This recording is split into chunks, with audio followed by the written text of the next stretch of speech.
Welcome to Brainish English Stories. There was a soft sound of footsteps on the porch, and Miss Ellen Harding went to see. She saw a small figure standing there, among the rose bushes.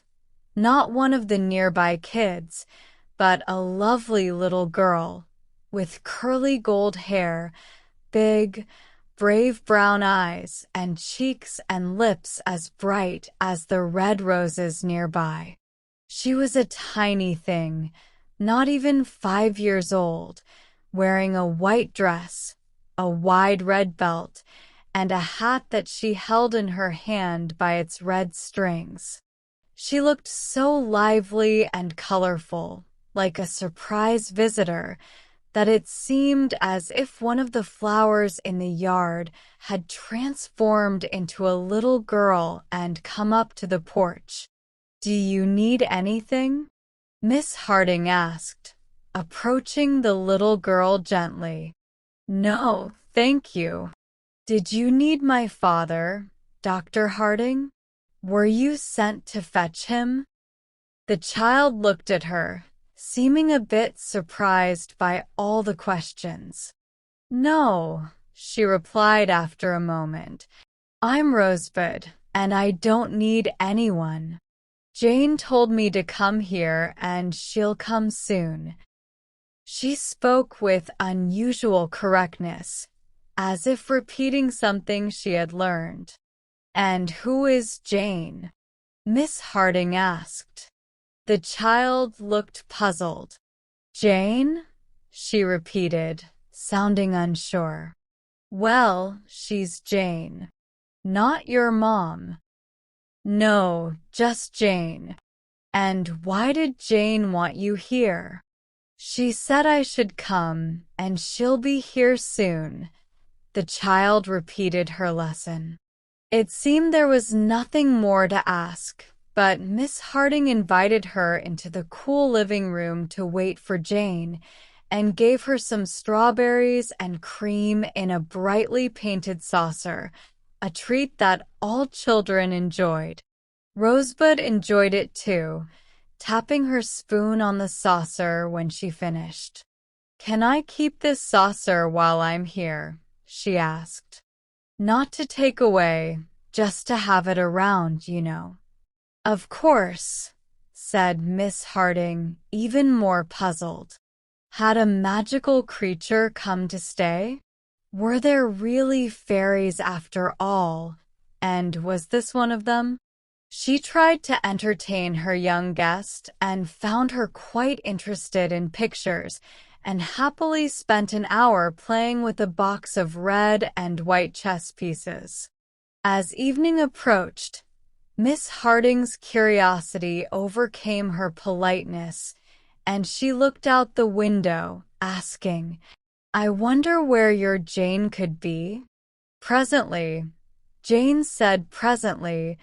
The child answered calmly, returning to the chess pieces. Miss Harding heard her father's car pull into the yard and slipped out to talk to him. She told him the story, and the doctor let out a soft whistle, his usual reaction to surprises.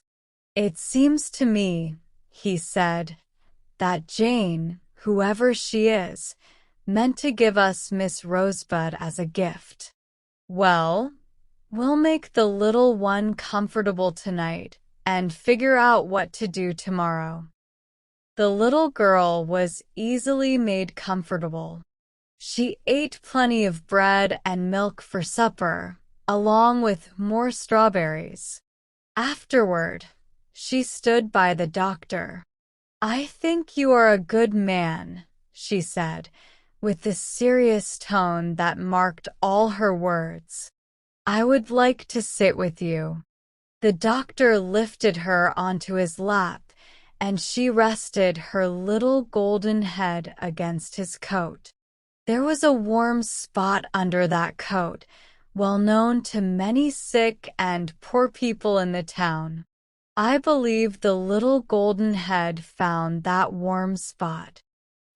He gently stroked her shining curls and then asked, "Why do you think I'm a good man, little Rosebud?" "My name is not Little Rosebud. I am Rosebud," she replied seriously. "And I think you are good because you look so kind with your eyes." Most of the time, the little girl spoke very clearly and properly. It was only when a word had a G sound that she replaced it with a D and continued happily. As the doctor held her, the warm spot under his coat grew even warmer. A little girl had been his final gift from his wife before she passed away. She had grown to be about the same size as Rosebud, and then she had returned to her mother. It almost felt like she had come back again, and it was her head against which his heart was beating. He motioned for his daughter to come over. "Do you have some of Aggie's stuff?" he asked. "This child needs to be comfortable and should go to bed soon." "No," the child said. "I'm staying here until the moon comes.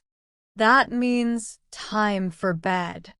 "Yes, I have them," Miss Harding replied.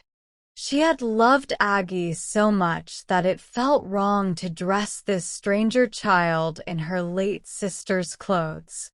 But at the same time, she felt happy to have another little girl to care for and hug. She left the room and quickly returned, calling her father. "Oh, come here. I found this in the hall. It's a big basket full of all sorts of clothes, and it's labeled for Rosebud. Look, there's everything a child needs."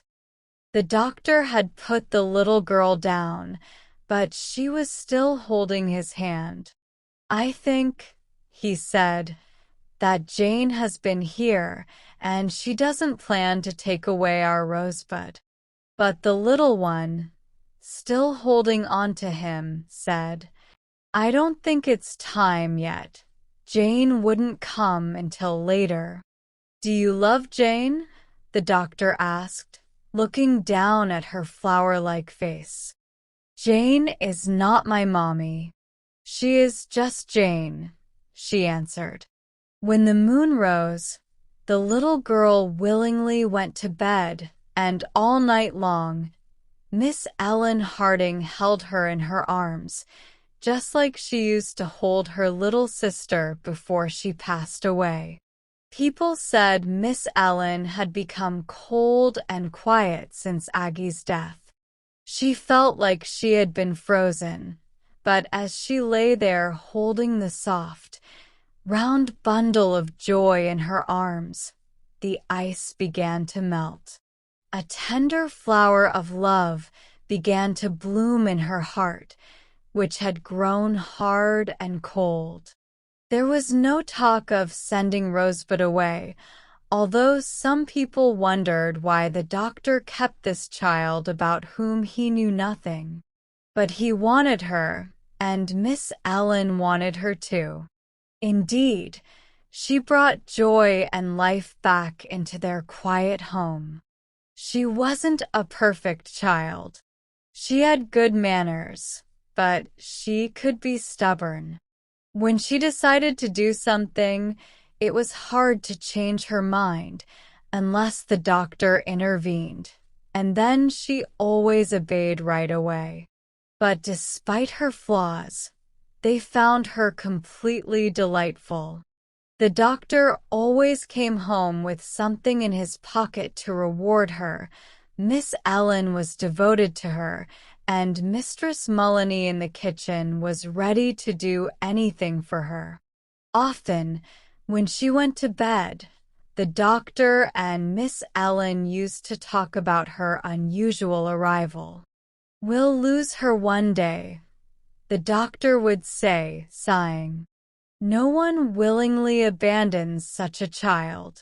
She's only entrusted to us for a while, and eventually We'll have to let her go." "Would you regret having her, Father?" Miss Allen would ask. "Even if it's for a short time?" And the doctor would reply, "No, because she's made me feel young again. I won't complain when the tough times come because we've experienced the good times and we know how wonderful they are." But the child lived with them as if she would stay with them forever. If she had any memories from before she came there, she never mentioned them. After the first time, she never talked about Jane or her parents. But she was as happy as could be, bringing joy and brightness to their home. As the days, weeks, and months passed, it became October. One day, the doorbell rang, and Mistress Mullany went to answer it. She quickly came to the room where Miss Allen was, with Rosebud playing nearby, and signaled to her mistress. "Someone's asking for the child," she said. "Should we hide her? It'll be tough for the doctor if she's taken." "No, we must see who it is and do what's right," Miss Allen replied, though her lips trembled a little. She went to the door, and there stood a woman who looked like a well-dressed nanny. "I've come," the stranger began, but Rosebud heard her voice and rushed to the scene. "It's presently," she exclaimed, "and there's Mommy." And she ran down the path and into the arms of a lady waiting nearby.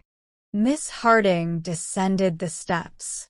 "You've come to take Rosebud, I see, and she's more than ready to go with you. I thought we had made her happy." The child noticed the hint of disappointment in Miss Allen's voice and turned towards her. "You've been good, oh, so very, very good," she said. "But this is Mommy. I trusted my darling with you in a very unusual way," the lady began, "but trust me, I knew exactly who I was leaving her with. I was terrified that she might be taken from me, and I couldn't keep her until I legally became her only guardian. But you've made me forever grateful, and I'll try to repay you someday. But could you wait here until my father comes back? He loves Rosebud so much. It would be cruel to take her away before he gets to say goodbye." "You're right," the stranger replied politely. "Jane, go with the car to the hotel, and I'll come or send for you when needed." In a few moments, the unfamiliar lady was sitting in the doctor's living room. Miss Harding now saw where Rosebud got her bright, determined beauty. "I need to explain," the mother said, lifting her child onto her lap. "I'm Mrs. Mathewson. My husband passed away, and Rosebud has a very, very large fortune of her own.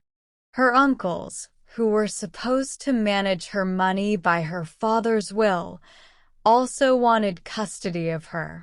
I had to fight hard for her. They were dishonest men, and I was afraid to keep Rosebud with me in case they tried to claim her. So I decided to let her stay with you for the summer. I can never thank you enough for taking care of her. You can thank us only by not taking her away completely. We've grown to love her dearly." After some time, the doctor came home and heard the whole story. It was a week before Mrs. Mathewson could bring herself to take back the child she had entrusted to them. Then, not long after, the doctor and Miss Ellen had to visit Rosebud.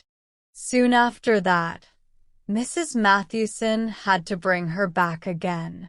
All the back and forth became very troublesome, so they found it easier, eventually, to live together. Before Rosebud came, the doctor had considered himself old, even though he was only 45. But, as he said, Rosebud made him feel young again. Rosebud's mommy found herself able to love him very much. But Miss Ellen always said it was Rosebud, and no one else, whom her father married, and that he had loved the borrowed flower from the beginning.